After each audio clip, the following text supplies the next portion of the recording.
ایک دفعہ حضور کئی دنوں کے بعد تشریف لائے، سفر کے آثار بھی تھے، اور پھر حضور کا لباس مبارک بھی بہت دنوں سے حضور نے نیا جوڑا نہیں خریدا تھا، پہنا نہیں تھا، شرف نہیں بخشا تھا، تو کپڑے مبارک بھی نبی پاک صلی اللہ علیہ وسلم کے بظاہر بہت پرانے لگ رہے تھے۔ تو حضرت فاطمہ کے ہاں حضور تشریف لے گئے، تو سیدہ پاک نے حضور کے کپڑوں کو جھاڑا اور جھاڑ کر کے عرض کی، یا رسول اللہ آپ بڑی مشقت فرماتے ہیں، حضور آپ بڑی مشقت کرتے ہیں دین کے لیے۔ یا رسول اللہ صلی اللہ علیہ وسلم دیکھیں کب سے آپ نے کپڑے نہیں خریدے، حضور یہ مشقت کب تک، کس حد تک؟ یہ گویا سوال ہے حضرت فاطمہ کا۔ یا رسول اللہ صلی اللہ علیہ وسلم اتنی مشقت؟ تو حضور نے فرمایا، فاطمہ تیرے باپ کی ڈیوٹی ہے، تیرے باپ کی ڈیوٹی ہے کہ ہر دیہات میں، ہر شہر میں دین پہنچانا ہے۔ پھر نبی پاک صلی اللہ علیہ وسلم نے ایک جملہ کہا جو میں نے پہلی دفعہ پڑھا تو بتاتا ہے کہ مشن کتنا بڑا ہے۔ نبی پاک صلی اللہ علیہ وسلم نے فرمایا، فاطمہ جہاں تک رات پہنچتی ہے نا، وہاں تک ہم نے اللہ کا دین بھی پہنچانا ہے۔ جہاں تک رات آتی ہے نا، جہاں جہاں رات پہنچتی ہے وہاں تک رسول کریم کا دین بھی پہنچے گا۔ حضور صلی اللہ تعالی علیہ وسلم نے یہ انداز حضرت فاطمہ کو سکھایا کہ جہاں جہاں رات پہنچتی ہے وہاں وہاں دین بھی پہنچے گا، وہاں وہاں یہ دین پہنچ کر کے رہے گا۔ اب آپ اندازہ فرمائیے، اتنا بڑا مشن تھا، اور اس میں سیدہ فاطمہ الزہرا رضی اللہ تعالیٰ عنہ ساتھ حضور کے وقت گزارتی ہیں، ساتھ رہتی ہیں۔ بہت زیادہ آسودگی والی زندگی نہیں، لیکن اس کے باوجود بہت زیادہ پردے کا اہتمام۔ با پردہ عورت کون ہوتی ہے؟ جو برقع پہنے اور سارا گھوم کے واپس آ جائے۔ برقع اس نے پہنا، نقاب اس نے کر لیا، اب جہاں دل کرے جائے؟ نہیں، یہ بھی با پردہ ہے، اس پر بھی کوئی الزام نہیں، لیکن جو اصل با پردہ عورت ہے وہ کون ہے؟ جو گھر سے صرف ضرورت کے لیے نکلے، صرف مجبوری کے لیے گھر سے باہر جائے، ورنہ اپنے گھر سے، وہ عورت با پردہ ہے۔ ایک دن نبی پاک صلی اللہ تعالیٰ علیہ وسلم نے صحابہ سے پوچھا نا، بتاؤ مجھے دنیا میں سب سے بہترین عورت کون ہوتی ہے؟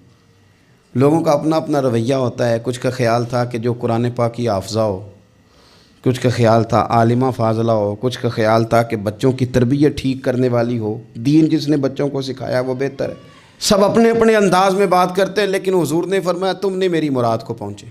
حضرت مولا علی شیر خدا فرماتے میں پیچھے بیٹھا تھا، ذرا میں نے گردن جھکائی اور چھپ کے، نہ ویسے بھی قد مبارک بظاہر تھوڑا چھوٹا تھا حضرت علی کا، کہتے میں نکل گیا، حضرت فاطمہ کا حجرہ ساتھ ہی تھا، جا کے میں نے کہا فاطمہ حضور نے سوال پوچھا ہے، اب میں کس طرح یہ بات کروں کہ مولا علی شیر خدا کا علم؟ حضور نے فرمایا کہ میں علم کا شہر ہوں تو علی دروازے ہیں، تو اگر حضرت علی بھی کسی سے مسئلہ پوچھنے جائیں تو پھر بتاؤ نا کہ سیدہ فاطمہ کا علم کتنا شاندار ہوگا، ان کے علم کا کیا مرتبہ اور مقام ہے کہ حضرت فاطمہ سے پوچھا جا کے، کہا فاطمہ آج نہ حضور نے سوال پوچھا ہے تو سب صحابہ محو حیرت ہیں۔ حضور نے پوچھا بہترین عورت کون ہوتی ہے؟ تو کسی نے کچھ بتایا، کسی نے کچھ بتایا، بات بن نہیں رہی، آپ ذرا جلدی سے بتائیں۔ تو حضرت فاطمہ کہنے لگی علی بہترین عورت پتہ کون ہوتی ہے؟ یہ آپ نے غور کرنا لفظوں پہ، کہا بہترین عورت وہ ہوتی ہے جسے نہ کبھی غیر مرد نے دیکھا ہو اور نہ کبھی اس نے غیر مرد دیکھا ہو، وہ سب سے بہترین عورت ہے۔ آپ میری بات پہ غور کریں، بس یہ حد ہے، یہ سیدہ فاطمہ کا پیغام ہے، یہ آج کے جمعے کا میسیج ہے۔ فرمایا نہ اس نے غیر مرد دیکھا ہو اور نہ غیر مرد نے اسے دیکھا، بہترین عورت ہے۔ حضرت سیدنا علی المرتضیٰ کہتے ہیں میں چپ کے سے آ کے پھر صفوں میں بیٹھ گیا، بات ابھی جاری تھی، صحابہ بات کر رہے تھے، میں نے ہاتھ کھڑا کیا، میں نے کہا حضور بتاؤں؟ فرمایا بتاؤ۔ میں نے کہا یا رسول اللہ بہترین عورت وہ ہوتی ہے نہ اس نے غیر مرد دیکھا ہو اور نہ غیر مرد نے کبھی اسے دیکھا ہو۔ حضور نے میری بات سنی تو مسکرا کے فرمایا فاطمہ میرے جگر کا ٹکڑا ہے۔ کہا فاطمہ میرے جگر کا ٹکڑا ہے۔ تو حضرت علی المرتضیٰ کہتے ہیں صحابہ ایک دوسرے کا منہ دیکھ رہے تھے کہ بتایا تو علی نے، تعریف حضرت فاطمہ کی انہیں نہیں سمجھ آ رہی تھی، میرے دوستوں کو تو مجھے تو آ رہی تھی نا، مجھے تو سمجھ آ رہی تھی نا کہ حضور کیا فرما رہے ہیں۔ تو سیدہ فاطمہ الزہرا وقت وصال آ گیا، 6 ماہ حضور کے بعد گزارے پر آنکھوں سے آنسو خشک نہیں ہوئے، اور عجیب سیرت نگاروں نے باتیں لکھی ہیں، حضور کی اونٹنی بھی آ کے نا حضور کے بعد حضرت فاطمہ کے دروازے پہ بیٹھی رہتی تھی. حضور کی اونٹنی بھی، وہ جو حضور کے جانور تھے نا، وہ بھی سیدہ فاطمہ کے دروازے پہ آ کے بیٹھے رہتے. 6 ماہ یوں ہی گزرے. پھر ایک دن حضرت مولا علی شیر خدا کو بلا کے کہا کہ علی بس ایک بات کا خیال رکھنا، جنازہ میرا رات کو اٹھانا.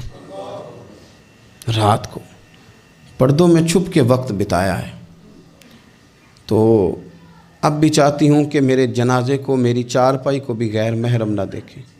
اور پھر فرمایا کہ حضرت اسماء کو بلا کے کہا کہ میرا جنازہ رات کو اٹھایا جائے اور پردے کا خاص اہتمام کیا جائے. تو انہوں نے کہا میں نے حبشہ میں ایک طریقہ دیکھا ہے کہ عورتوں کو جنازوں کو اوپر سے کئی چادروں کے ساتھ ڈھانپ دیا جاتا ہے. فرمایا بس وہی میرے ساتھ بھی کرنا. رات کو ہی جنازہ اٹھا. تو شاید مدینے میں آج کوئی آنکھ ایسی نہیں تھی جو خشک رہی ہو. حضرت عمر جیسے لوگ بھی روئے، حضرت ابوبکر صدیق جیسے لوگوں کی آنکھیں بھر آئیں. سیدنا عثمان غنی رضی اللہ تعالیٰ عنہ بھی ایک کونے میں بیٹھے تھے. کئی منٹوں تک سیدہ عائشہ صدیقہ رضی اللہ تعالیٰ عنہ بولی نہیں. لوگوں نے کہا ہوا کیا؟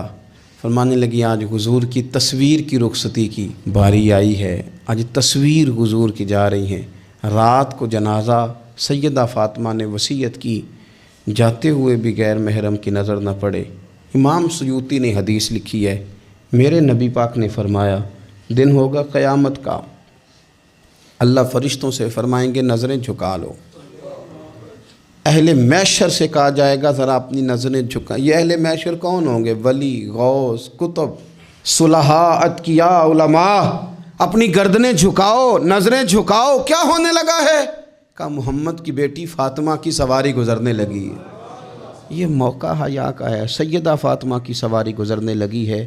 یہاں چونکہ انہوں نے پردوں میں وقت گزارا ہے تو صبح قیامت بھی پردوں کے اندر وہ جائیں گی. میرے اعلیٰ حضرت فرماتے ہیں سیدہ زاہدہ طیبہ طاہرہ، اور فرماتے ہیں جان احمد کی راحت پہ لاکھوں سلام.